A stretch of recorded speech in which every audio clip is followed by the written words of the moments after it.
नमस्कार, NokingNews.com में आपका स्वागत है। मैं हूं गिरिजेश वशिष्ठ। एक बड़ी खबर आ रही है।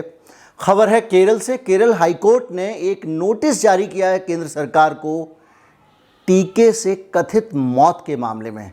जी हां, 10 करोड़ रुपए का मुआवजा मांगा गया था एक व्यक्ति के द्वारा। उसकी 19 साल की बेटी की मौत टीका लगने के बाद हो गई थी। और इस खबर को सुनने के बाद में आपको बहुत डिटेल जानने का दिल करेगा। मैं डिटेल आपके पास में लेके आया हूँ। इसी वीडियो में पूरा मामला बताऊंगा, क्या था, कहाँ का था, किस तरह के ऑब्जेक्शंस थे, किस किस तरह की बातें बताई जा रही थी, पूरी बातें डिस्कस करेंगे। कहीं मत जाइए, चैनल को सब्सक्राइब कर लीजिए। इस चैनल को अगर आप सपोर्ट करना चाहते हैं तो हमारा UPI ID डिस्क्रिप्शन में है, उसके ज़रिए आप हमें भुगतान कर सकते हैं। एक बार कोड भी स्क्रीन पर आपको दिखाई देगा, उसे स्कैन करके भी आप भुगतान कर सकते हैं। मैं अभी हाजिर हुआ।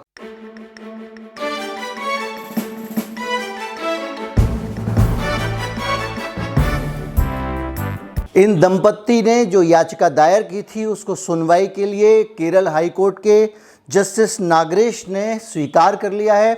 और सिर्फ स्वीकार ही नहीं किया है, केंद्र सरकार को नोटिस भेजा है कि वो उस पर जवाब दें। इस पर उनका क्या, जो पिटिशनर हैं, जो याचिका करता है, उसने अदालत में ये शिकायत दर्ज कराई थी, ये मुकदमा दर्ज कराया था। और इसमें कहा था कि उसकी 19 साल की बेटी है, वो पोस्ट ग्रेजुएशन की स्टूडेंट थी, यानी पोस्ट ग्रेजुएट की पढ़ाई कर रही थी। और उसकी तबीयत ख़राब हो गई अचानक। टीका लेने के बाद में वो उसको अस्पताल ले जाया गया और वहाँ पे उसको सिम्टोमेटिक ट्रीटमेंट दिया गया। और ट्रीटमेंट के बाद उसको सेम डे डिस्चार्ज करके घर भेज दिया गया। लेकिन उसकी कंडीशन में कोई सुधार नहीं हुआ। और उसके बाद में उसकी कंडीशन लगातार जब बिगड़ने लगी तो उसको फिर दोबारा से एक दूसरे अस्पताल में ले जाया गया। वहाँ पे उस समय बाद उसकी तबीयत और ज़्यादा ख़राब हो गई और उसको वेंटिलेटर पर रखना पड़ा। इस लड़की के माता और पिता ने कहा है कि 2 वीक के बाद में, यानी ये जो वैक्सीन दी गई थी इसके ठीक 2 हफ्ते के बाद में वैक्सीन कोविशील्ड दी गई थी, उनकी तबीयत और बिगड़ने लगी और उसकी 12 अगस्त 2021 को मौत हो गई। और इस मामले के बाद में उसकी ऑफिशियल जो पोस्टमार्टम रिपोर्ट आई है उसमें कहा गया है कि कॉज ऑफ डेथ, मौत का कारण इंटरकार्नियल ब्लीडिंग था। बार एंड बेंच की खबर के ये जो ब्लीडिंग हुई है, इंटरकार्नियल ब्लीडिंग, इसके कारण उसकी मौत हुई। और इसके साथ साथ पिटिशनर ने एक कंप्लेंट भी, जो याचिका करता है उसके माँ बाप लड़के, उन्होंने ह्यूमन राइट कमीशन के सामने भी एक याचिका दर्ज की है जिसमें कंपनसेशन मांगा गया है, मुआवजा मांगा गया है इस मौत के लिए। और वो मुआवजा मांगा गया है 10 करोड़ रुपए का मुआवजा। और इसके साथ साथ जो इन्होंने याचिका दायर की है उस याचिका में इन्होंने कहा है, इन लोगों ने अपनी याचिका के साथ डिस्ट्रिक्ट मेडिकल ऑफिसर का एक सर्टिफिकेट लगाया है जिसमें डिस्ट्रिक्ट मेडिकल ऑफिसर ने ये बाकायदा कहा है लिख के कि इस लड़की को पहले इस तरह की कोई शिकायत नहीं थी जब तक कि कोविशील्ड का इसको टीका नहीं लगाया गया था। और इसमें पिटिशनर ने और भी फर्दर इंक्वायरी की है। उसके हिसाब से उनकी बेटी की मौत थक्के जमने के कारण हुई होगी। और उनका कहना है कि ये कोविशील्ड वैक्सीन का एक रेयर साइड इफ़ेक्ट है, रेयर इम्यूनोलॉजिकल रिस्पॉन्स है। ये उनका आरोप है जो उन्होंने अदालत में लगाया है।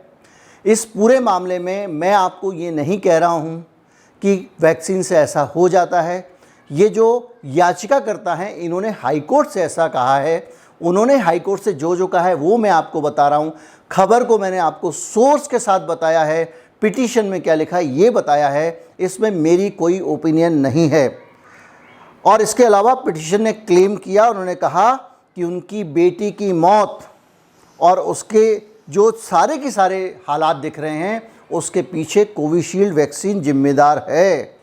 और उसके लिए उन्होंने उनको जिम्मेदार माना है। और सिर्फ उनको जिम्मेदार नहीं माना है, यानी सीरम इंस्टीट्यूट को जिम्मेदार नहीं माना है, इसके अलावा उन्होंने बहुत सारे लोगों को जिम्मेदार माना है। सीरम इंस्टीट्यूट के लिए उन्होंने कहा है कि उनके पार्टनर बिल गेट्स हैं और जानबूझकर वैक्सीन से जुड़ी हुई इन्फॉर्मेशन को छिपाया गया, इसलिए बिल गेट के खिलाफ भी ये मुकदमा किया गया है। इसके अलावा राज्य सरकार और केंद्र सरकार को भी पार्टी बनाया गया है। और उसमें कहा गया है कि हेल्थ और फैमिली वेलफेयर डिपार्टमेंट में वैक्सीन्स को बार बार तरह तरह से बहाने से कंपलसरी बनाया, मैंडेटरी बनाया, और इसलिए अब इसके अलावा कोई भी नुकसान होता है उसकी जिम्मेदारी उनकी है, क्योंकि ना तो उन्होंने कोई वार्निंग इशू की वैक्सीन को लेके, ना उन्होंने कोई गाइडलाइन इशू की कि इस तरह से वैक्सीन देनी चाहिए, उस तरह से वैक्सीन नहीं देनी चाहिए। ये सारी बातें उन्होंने अपने पिटीशन में लिखी है। इसके अलावा उन्होंने ये भी कहा है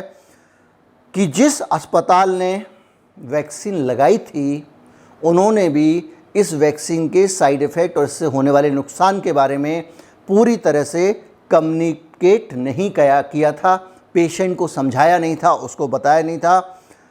और हॉस्पिटल के बारे में ये कहा गया जिसने ट्रीट किया था कि उन्होंने साइड इफ़ेक्ट के बारे में भी ठीक से जांच नहीं की गई। और जो लिखा है उन्होंने इसके हिसाब से कि दबाव में बगैर प्रॉपर जानकारी के, बगैर किसी रिलेवेंट मटेरियल फैक्ट के, रिस्क के बारे में जानकारी भी दिए बगैर ना तो केंद्र सरकार ने, ना राज्य सरकार ने, ना अस्पताल ने, ना फार्मास्यूटिकल अथॉरिटीज़ ने वैक्सीन को सेफ़ और सुरक्षित घोषित किया, जिसके कारण ये दिक्कतें आई हैं।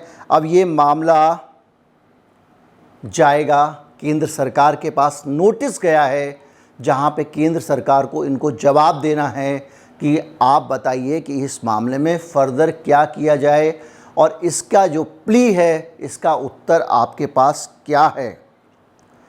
और सुप्रीम कोर्ट में भी ऑलरेडी एक याचिका सीज़ की गई है और जिसमें कोविड वैक्सीन के मैंडेटरी करने को चैलेंज किया गया था और इसको अनकॉन्स्टिट्यूशनल बताया गया था, इसको फंडामेंटल राइट्स के ख़िलाफ़ बताया गया था। जैसा कि बहुत सारे वीडियोज़ में हम आपको बता चुके हैं कि किस तरह से इस देश में गैर कानूनी तरीके से बगैर सरकार कुछ कहती रही, संविधान कुछ कहता रहा, बार बार अलग अलग माध्यमों से और ज़बरदस्ती लोगों को टीके लगाए गए। और वो किस मकसद से लगाए गए, क्यों लगाए गए, वो अलग मसला है। लेकिन ये जो केस आया है, इस केस में अगर 10 करोड़ रुपए का मुआवजा इन अमीर लोगों को देना पड़ता है, बहुत मुश्किल लड़ाई है। एक तरफ आप हैं, एक तरफ बिल गेट्स का पैसा है, सीरम इंस्टीट्यूट्स का पैसा है, एक तरफ दूसरी तरफ इस देश का आम नागरिक है। तो आधा केस तो वैसे ही हारा मान के चलना चाहिए हिंदुस्तान में। अगर जज साहब ने बहुत अड़ के इस मामले में इनके वकीलों की फ़ौज के मुकाबले भी ठीक से मुकदमे को हियरिंग कर ली और उससे भी ज़्यादा जो याचिकाकर्ता का वकील है अगर वो ठीक से मुकदमा लड़ता है तो भारत में इतिहास बनेगा जिसको पूरी दुनिया फॉलो करेगी। उम्मीद करता हूँ वीडियो आपको अच्छा लगा होगा। अच्छा लगा हो तो ज़्यादा से ज़्यादा लोगों तक पहुँचाएँ, चैनल को सब्सक्राइब कर लें। नमस्कार, जय हिंद।